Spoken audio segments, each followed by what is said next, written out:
My name is Margaret Duval. I live in Portland, Oregon. Or, I used to. Until that morning when I slipped near my own mailbox and broke my hip. It happened so quickly, a crack, like someone snapping a branch in the woods. I lay on the ground staring up at the sky, gray, damp, and thought, so this is how change begins. With something silly, like ice on the sidewalk and shoes that aren't warm enough.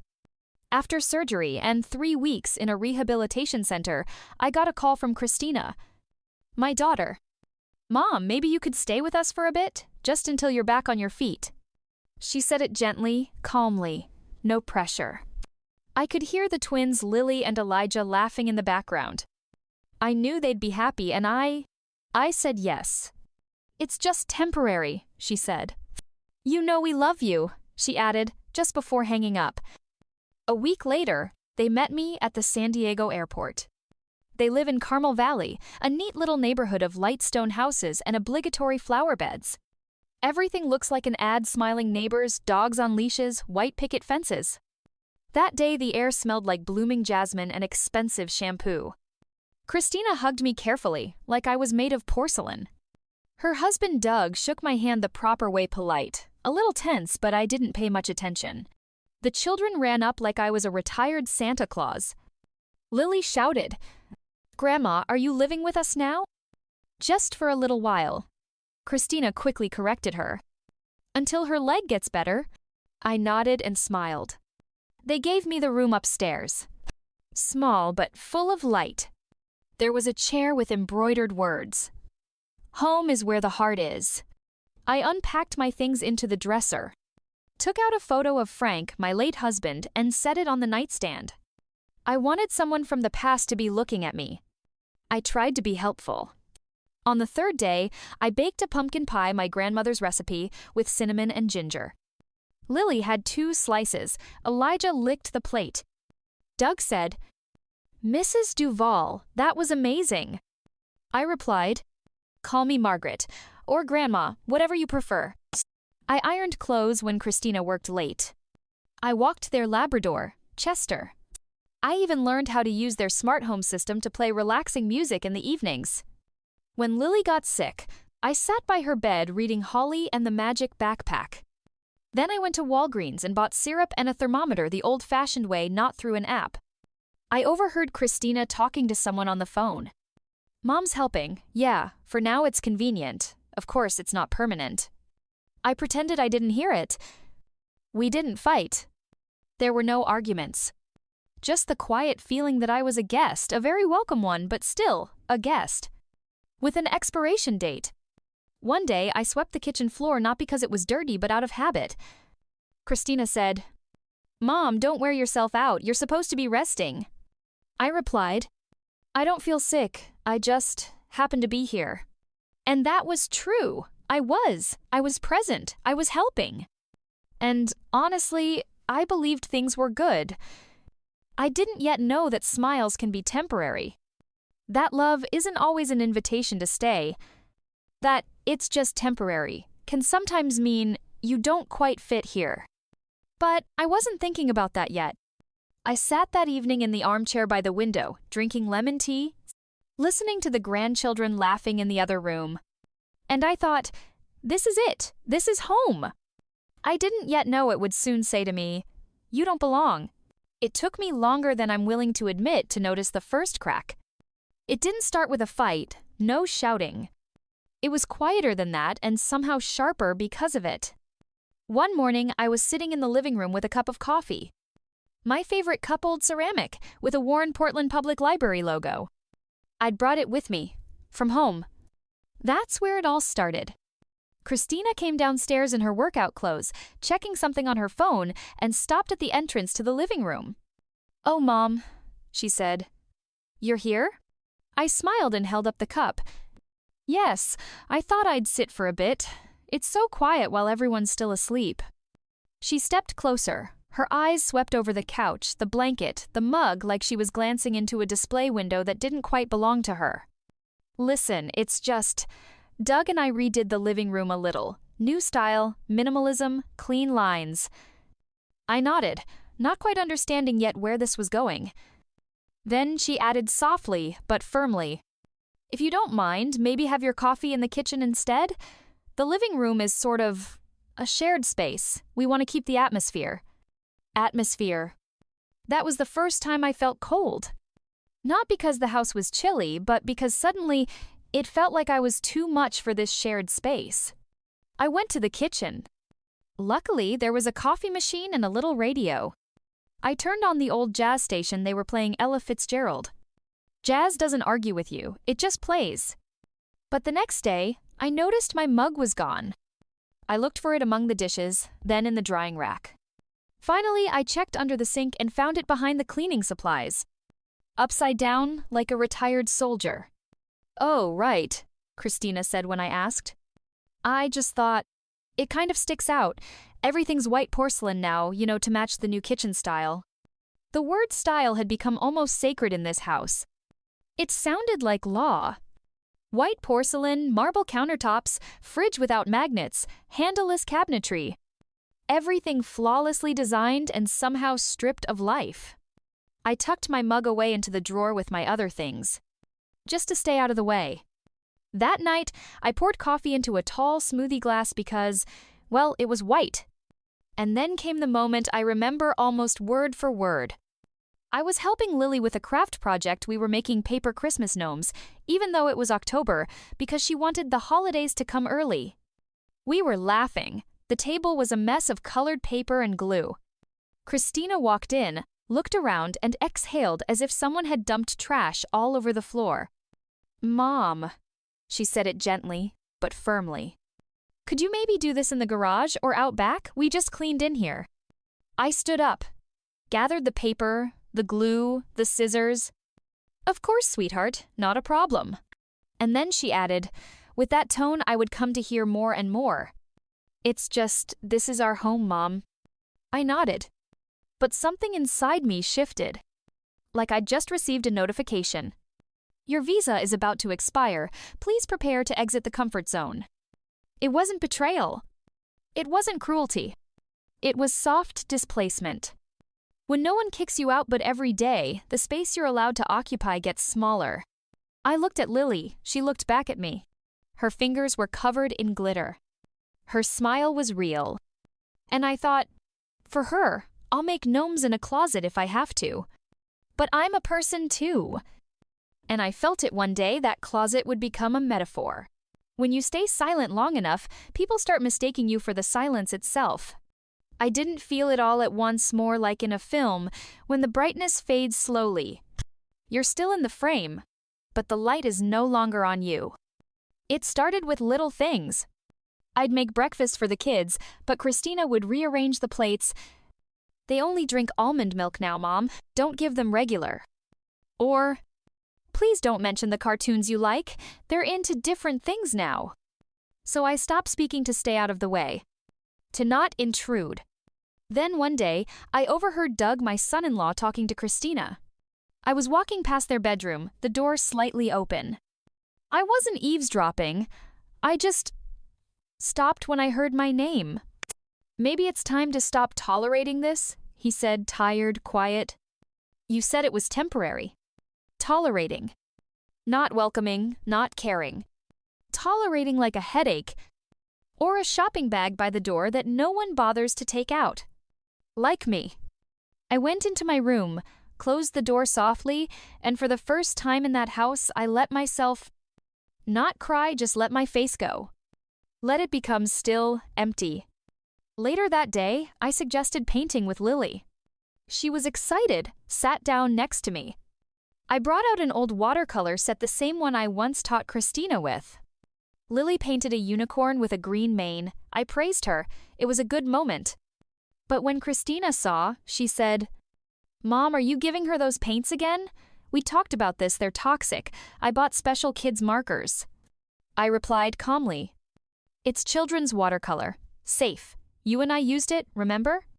"Exactly, Mom. That was then. Now we have different standards." She said it in front of Lily. The girl clenched the marker and walked away from the table. And later, when talking to Jason, my older grandson, I gently suggested maybe less screen time before bed. He'd been irritable, restless at night. Christina overheard and, without waiting, cut in. "Mom, please, let us decide how to raise our kids." Our. I knew they weren't mine. I never claimed them. But in that word, I heard something else. You're not part of this. You're a spectator. If you're needed at all, it's only as background. Like a step stool, someone stands on to reach the top shelf. At some point, I realized no one noticed when I came and went. I could be in the kitchen and no one would look my way. I'd sit on the porch with a book and no one would ask how long I'd been there. No good morning, no how did you sleep, no what are you reading.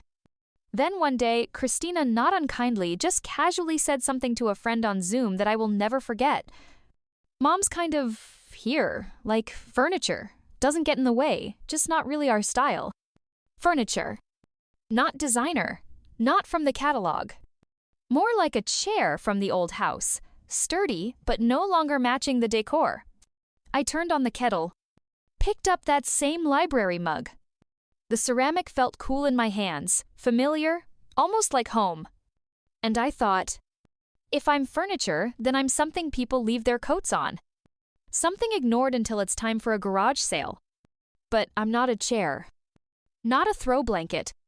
I'm a person. I'm a mother. And maybe, just maybe, I'm still the owner of my own space. Even if, for now, it's no bigger than a single cup on the kitchen counter. Sometimes I think about how much dinner can mean. It seems so simple food, a table, the smell of garlic and thyme. But really, it's a stage. Everything that matters happens right there. And what's served isn't just pasta, it's tension, and words that can't be taken back. That evening started like any other. I made the salad, the one Jason likes, with pine nuts. Christina cooked the pasta. Doug brought bread. Lily was doodling on a napkin. We sat down. The first 5 minutes normal. How was school? There was a geometry test.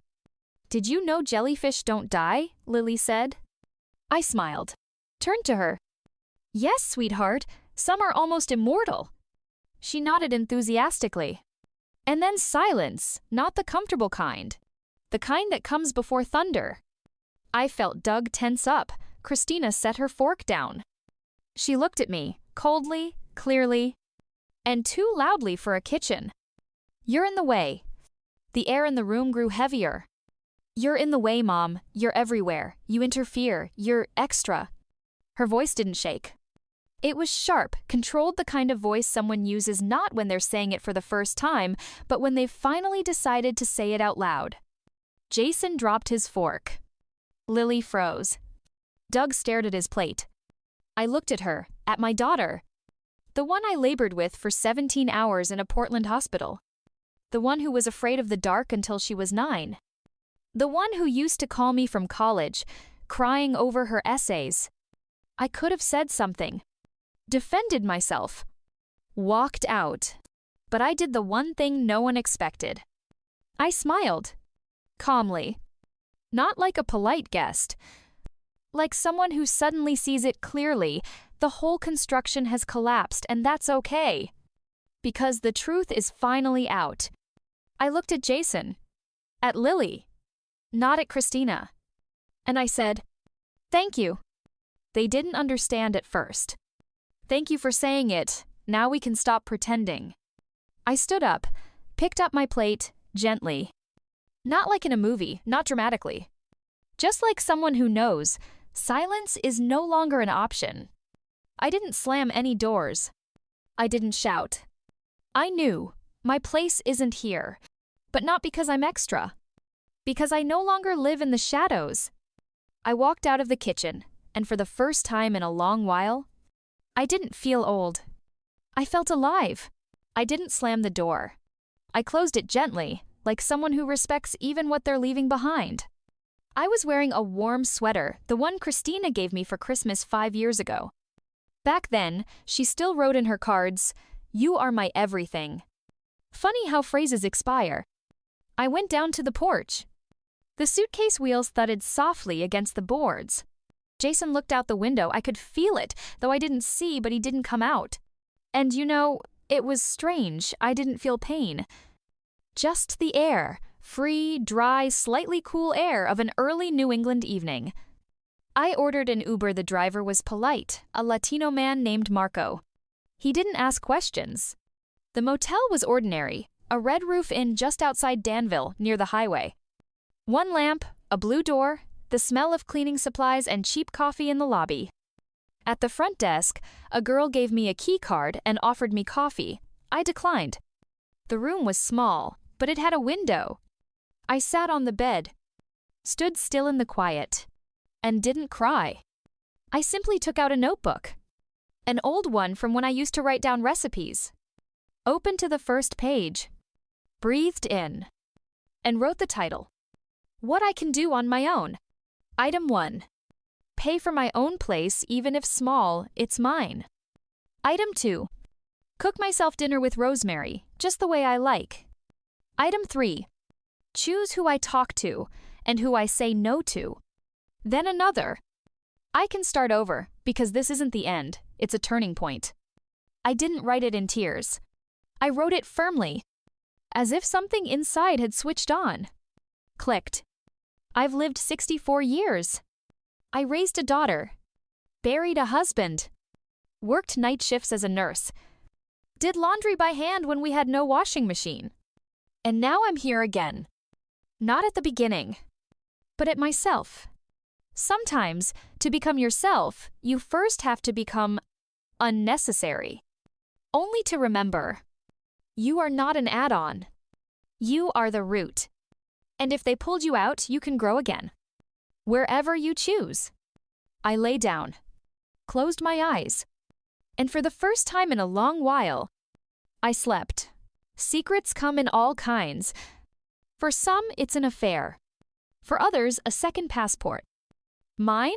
A Vanguard account and a little house in Arizona. No, I'm not joking. You think Margaret, the woman who bakes cinnamon pies and knits socks, isn't capable of thinking strategically? When I was 40, I started reading newspapers not just for recipes. USA Today once wrote, "Invest in what you know." And back then, I knew one thing the kids at school kept talking about this new book site: Amazon. In 2001, I invested $2,000 in it. At the time, it felt almost crazy. Even Kevin, my late husband, laughed. You bought shares in an internet bookstore instead of a new washing machine? Yes, Kevin, I did. And I bought the washer too with the dividends. I worked as a literature teacher for nearly 30 years, in Brooklyn, then in Chappaqua, upstate New York. Not glamorous, but steady. Every month, I set something aside, $50, $100. Sometimes I bought bonds, only the safe kind, sometimes ETFs, sometimes nothing if the money was tight. I didn't spend on brands. Didn't fly to Europe. I invested in later. And later is now. My Fidelity account has over $740,000 in it. The house in Arizona just outside Tucson I bought 10 years ago with my retirement money through a HUD program for public service workers. It's small. One story, with a porch. There's an orange tree in the yard. I never told Christina, not out of stubbornness. Just, the time wasn't right. I remember how she laughed when she gave me a new phone. Mom, you need us to figure out all these apps. And even then, I was already checking my Merrill Lynch balance with a fingerprint. Maybe I looked naive. But the truth is, I was a quiet observer. While everyone else was playing the game of success, I was building something unglamorous but solid. No fanfare, no Instagram. And now, in my Red Roof Inn motel room, at a plastic table with a cup of instant coffee, I open my laptop, enter the password, look at the numbers, and realize I'm free. So free, I could, if I wanted, buy the house where I was just told I was in the way. But not yet. Not now. For now, silence and pride. And the orange tree waiting for me in Arizona. When you've spent your whole life being convenient, there comes a moment, and suddenly, you become invisible. And then, unpredictable. I was scrolling through Zillow out of boredom, honestly. I wasn't looking for revenge. Just coffee, a blanket, and the habit of browsing houses the way others scroll Facebook. And then there it was. 123 Elmwood Avenue, NU, Richfield, Connecticut. The house where I used to iron Christina's blouses. Where the grandkids brought me rainbow drawings. Where I was told I was in the way. And now listed under foreclosure. Past due mortgage. Wells Fargo. Amount owed $612,000. My heart didn't race. It wasn't that kind of feeling. It was more like a quiet, surprised certainty. As if someone up there winked and said, "Well, Margaret, ready?" I pulled out my old laptop. Reached out to an agent, Tammy Duval, R.E. Max. Spoke calmly. Introduced myself as Maggie Andrews, acting through a trust. "You want to buy this house?" she asked slowly, as if checking for a punchline. "Yes, all cash. My interests will be represented by attorney Garrett Sloan. Garrett, a lawyer from Austin, son of an old friend. He'd helped me with taxes since the days I sublet my Brooklyn apartment for summers. The trust was under his name, Maple Light LLC. No trail, no sign. Christina, Jason, the bank, none of them knew who the new buyer was. 8 days passed. First, the bank requested proof of funds. Then came a fast offer. I wired the money carefully from retirement accounts and investment gains. Taxes accounted for. Everything clean. Everything by the book. When the deal closed, Tammy wrote, "Congratulations, you are now the official owner of the property." I just sat in my motel room. Sipped tea from a paper cup. On the screen, a notification from DocuSign. I didn't cheer. I didn't cry. I just thought, when they push you out, walking back through the front door isn't your only option. Sometimes you come back. As the owner. And what once felt like an ending becomes your entry point. But now, it all depended on what I chose to do with that door. Close it. Leave it. Or open it, on my own terms. They didn't find out right away. First a notice. Then a call from the bank. After that, a letter from a law firm in Hartford. And only then the phone rang. Christina. Her voice was unrecognizable, sharp, panicked, almost childlike. "Mom, can you explain what's happening? We got a letter saying the house changed ownership. What does that mean?" I paused for a moment.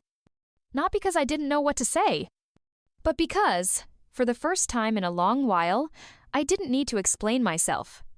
"It means, Christina, that your mother has the keys." The silence on the other end was long.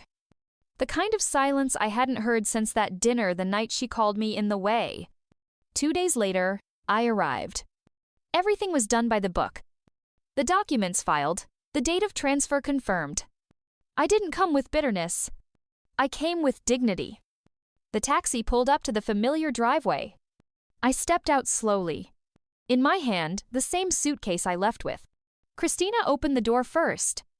Behind her, Jason, the grandkids were somewhere upstairs. I looked at her. Not as a mother. Not as a victim. As a woman who had chosen to speak. "You said I was in the way. That I didn't belong. Well, now this is my house. And you're the guests." She went pale. Even her husband suddenly became much more polite. But I hadn't come to gloat. I hadn't come to destroy. I stepped inside. The house was cleaner than I remembered. But in the air tension, not from me, from them. I walked past the kitchen. My mug, the one that was off-style, still sat on the shelf. They hadn't thrown it out. They just never touched it. I smiled. "I'm not kicking you out. I'm giving you time. 30 days, as required. No drama, no fights. Just everything in its place now." She opened her mouth as if to say something, then closed it. And for the first time in a long while, had no words. I climbed the stairs to my old room. Took off my coat, Saturday at the edge of the bed. Outside the window, the same maple tree, the same landscape. But the world was different. Now this is my home. Not because I want it back, but because I stopped being silent and took a step forward. We sat in the kitchen. For the first time without tense bustling, without half-heard footsteps. Just the two of us. I poured myself a cup of coffee, offered her one. She declined. Christina sat across from me, her hands locked together. Her eyes were red, like she hadn't slept. I didn't mean to. Well, maybe I did, she exhaled. Her voice trembled, not with anger this time, but with vulnerability. I didn't rush to respond. Just took a sip from my cup. The same one that was off style for the kitchen. You don't owe me an explanation, I said finally. But you do have to choose. It's simple. 3 options. She looked up at me like she used to when she broke something as a child, waiting to see if I'd scold her. First, you stay here. But on my terms, that means respect, space, and order. I won't tiptoe around my own home anymore. She didn't interrupt, just nodded, barely. Second, you move out, calmly, no drama. I'll help with logistics if you need it. I paused. The third option was the hardest and the most honest. Third, you can buy the house back. At market value. No discounts, no emotion. I already had it appraised the reports with the attorney. Christina covered her face with her hands. She was silent for a long time. The tears came freely, but I didn't feel triumphant. I didn't feel vindicated. I felt free. Why did you do it? She whispered. Buy the house, like that. I set my cup down gently. Because I could. Because one day you decided I was in the way. And I decided I still had a voice. And power to act. We sat in silence. It wasn't reconciliation. But it was the beginning of clarity. I wasn't taking anything away. I was offering a choice. And choice, even when it comes with tears, is always a chance. I'm sitting on the porch. The weather in Connecticut today is surprisingly gentle. One of those rare September days when the wind isn't cold, just honest. In front of me, a cup of tea. Not to calm myself this time, just because I love Jasmine. In the yard, the grandkids. Jack is building some kind of fort out of blankets and garden cushions. Mia is chasing soap bubbles, laughing. I don't interfere. I don't offer advice. I'm simply here, present, seen, not erased. Christina comes out of the house, holding a box of winter clothes. She sees me, nods. The smile is tight, but real. We don't talk much yet, but the words no longer carry tension underneath. I'm not angry. Not even back when I heard her call me in the way. Because now I'm not just in this house. I'm its foundation. Not because I hold the deed, but because I've returned to myself.